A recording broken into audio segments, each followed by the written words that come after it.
Olá, neste vídeo eu gostaria de pensar com você sobre o Evangelho e a nação de Israel. Nos capítulos 9 a 11 de Romanos, Paulo responde a um expositor judeu que pergunta: uma vez que o Evangelho promete salvação tanto a judeus quanto a gentios, Deus quebrou as promessas feitas ao seu povo escolhido, os judeus?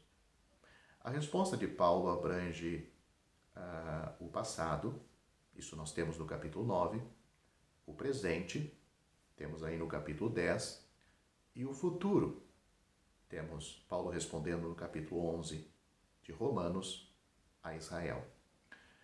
Essa seção destaca a soberania divina e a responsabilidade humana.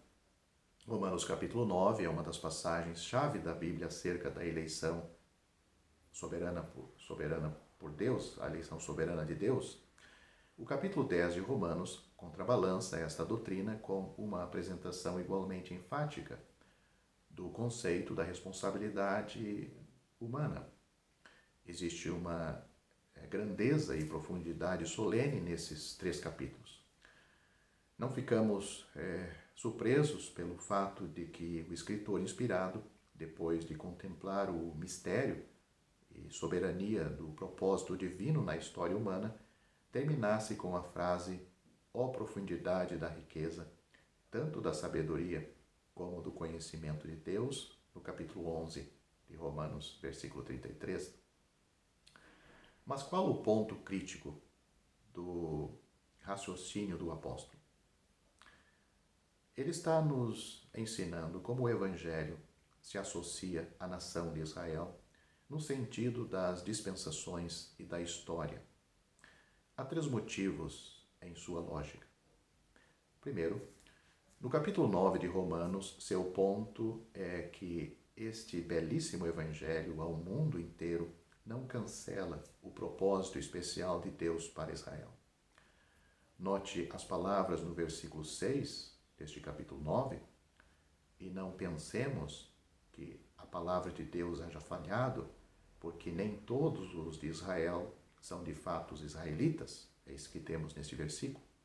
A palavra de Deus não poderia ser então cumprida no que diz respeito à nação, porque muitos que eram semente de Abraão, seus descendentes naturais, não eram filhos de Abraão, num sentido moral e espiritual. Veja o versículo 7 deste capítulo. Mas havia um remanescente eleito que estava sendo salvo e através de quem o propósito seria finalmente realizado. Note os versículos 27 a 29. Note agora os versículos 14 a 26 formam uma espécie de parênteses, justificando os atos soberanos de Deus. Leamos os versículos 27 a 29 do capítulo 9 de Romanos. Note o que é dito. Também Isaías clama acerca de Israel. Ainda que o número dos filhos de Israel sejam como a areia do mar, o remanescente é que será salvo, porque ele completará a obra e abreviá-la em justiça, porque o Senhor fará breve a obra sobre a terra.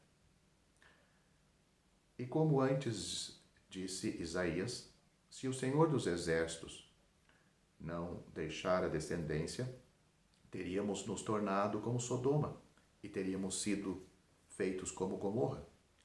Então, até aí são os versículos do capítulo 9.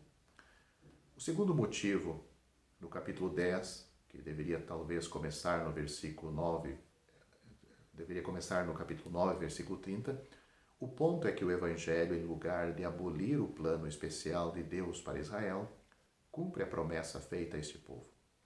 A parte principal deste capítulo é dedicada a mostrar que este Messias Salvador do Evangelho de Paulo é o tema das Escrituras hebraicas. Ele diz: Moisés escreveu: Diz também, ora, Moisés descreve a justiça que é pela lei, dizendo, o homem que fizer estas coisas viverá por elas. Paulo diz também, portanto a Escritura diz, porque a Escritura diz, todo aquele que nele crê não será confundido. Paulo também menciona, pois Isaías diz, mas nem todos têm obedecido ao Evangelho, pois Isaías diz, Senhor, quem creu na nossa pregação? De sorte que a fé é pelo ouvir e o ouvir pela palavra de Deus. Então, todas esses versículos que citei, Paulo se referindo ao Antigo Testamento para justificar que o Evangelho não tira Israel de lado. Então, estão no capítulo 10, versículo 5, versículo 11, versículo 16 e também há outros neste capítulo. Mas apesar da promessa da salvação pela fé contida nas Escrituras, Israel aplica-se à salvação por meio... Israel, ele se aplica à salvação por meio das obras, ele se dedica a salvar-se por meio das obras. É isso que Paulo fala neste capítulo, do versículo 1 ao 4. E, portanto, tropeça por causa de sua incredulidade. Versículos 18 a 21. Já no capítulo 11 de Romanos, temos o terceiro motivo. O ponto é que o Evangelho, além de cumprir promessas a Israel, confirma a grande perspectiva diante da nação, a saber, que todo Israel virá a ser salva. Versículo 25 e 29. E enquanto isto, por mais trágica que seja agora a queda do povo, ela é cancelada para abençoar os gentios. Note o versículo 11 e 12 do capítulo 11. O Evangelho não contradiz o propósito, a promessa e a perspectiva pertencente a Israel, como apresentados nas Escrituras, mas os confirmam. O apóstolo declara que a restauração futura de Israel não é apenas uma possibilidade, mas um fato garantido. O apóstolo revela um mistério, ou seja, uma verdade até então desconhecida, que não podia ser apreendida pelo intelecto humano, mas que foi manifestada. Paulo faz esta revelação para que os cristãos gentios não sejam presumidos em si mesmos e desprezem os judeus. Este mistério consiste no seguinte: veio endurecimento em parte para Israel, mas afetou a nação, não afetou a nação como um todo, mas apenas seu segmento incrédulo. Esse endurecimento é temporário, persistirá somente até que haja entrado a plenitude dos gentios.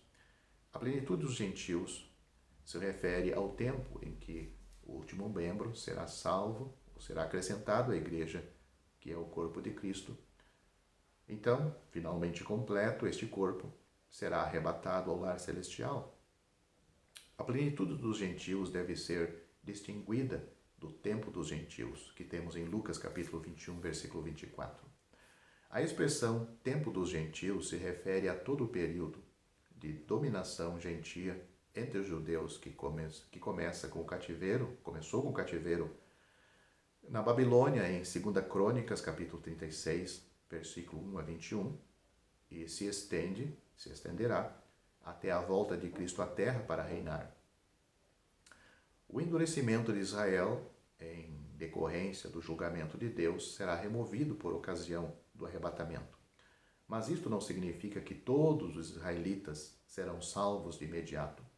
Judeus se converterão ao longo do período de tribulação, quando a igreja não estiver mais aqui, mas o remanescente eleito em sua totalidade só será salvo quando Cristo voltar à terra como Rei dos Reis e Senhor dos Senhores.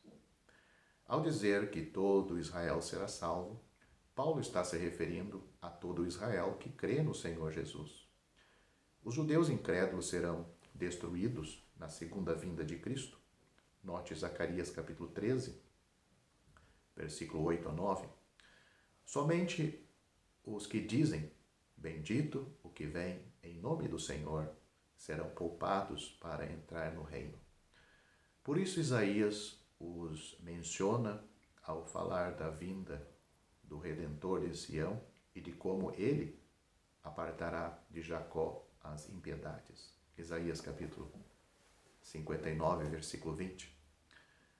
Observe que não se trata da vinda de Cristo a Belém, mas a Sião, isto é, a sua segunda vinda. Nesta mesma ocasião, mencionada em Isaías capítulo 27, versículo 9, e Jeremias capítulo 31, versículo 33 e 34, Deus tirará os pecados de Israel conforme os termos da nova aliança. A situação atual dos judeus pode ser resumida dizendo-se, em primeiro lugar, que quanto ao Evangelho, eles são inimigos por vossa causa.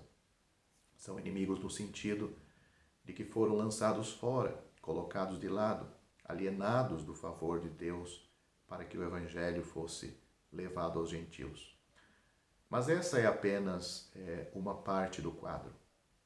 Quanto à eleição, são amados por causa dos patriarcas, ou seja, Abraão, Isaque e Jacó.